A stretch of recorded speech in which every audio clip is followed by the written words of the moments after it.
Bienvenue dans le monde de Mid Cartoons. Notre sujet d'aujourd'hui est le syndrome de William Burton. William est l'un des 7 nains du célèbre conte de Blanche-Neige. C'est un syndrome dû à une microdélétion au niveau du chromosome 7 dans la région 7q11-23, englobant de nombreux gènes, dont celui de l'élastine, qui est impliqué dans l'atteinte cardiovasculaire et la dysmorphie. William a un faciès d'elfe, avec une hypoplasie malaire, des joues pleines, un œdème périorbitaire, un épicanthus, une iris stellaire, une pointe nasale large et bulbeuse, un philtrum long et lisse, une macrostomie, avec une lèvre inférieure éversée et large. Grâce à ses grandes oreilles, il détecte tous les sons autour. Il a alors une très bonne mémoire auditive et un bon niveau de langage avec une voix rauque. Mais en contrepartie, il a une hypersensibilité au bruit. Son bonnet mauve ressemble à un bonnet de nuit, ce qui va nous faire rappeler les troubles de sommeil. Le col monté de sa tenue cache sa thyroïde, c'est alors une référence à l'hypothyroïdie. Les boutons de sa tenue, c'est pour retenir la hernie inguinale présente dans le 1/3 des cas. Et son pantalon très large, c'est pour évoquer la mauvaise prise de poids.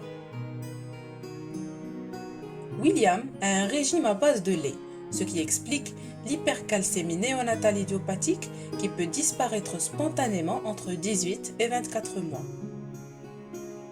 Ce problème d'alimentation lui cause des vomissements, une constipation et une néphrocalcinose. William adorait Blanche-Neige tellement qu'il pourrait se mettre en danger pour elle. Et là, on note le manque de réserve vis-à-vis des étrangers et la sensibilité aux émotions d'autrui avec risque de se mettre en danger. Blanche-Neige était son seul et meilleur ami parce que le pauvre avait des difficultés à garder des amis.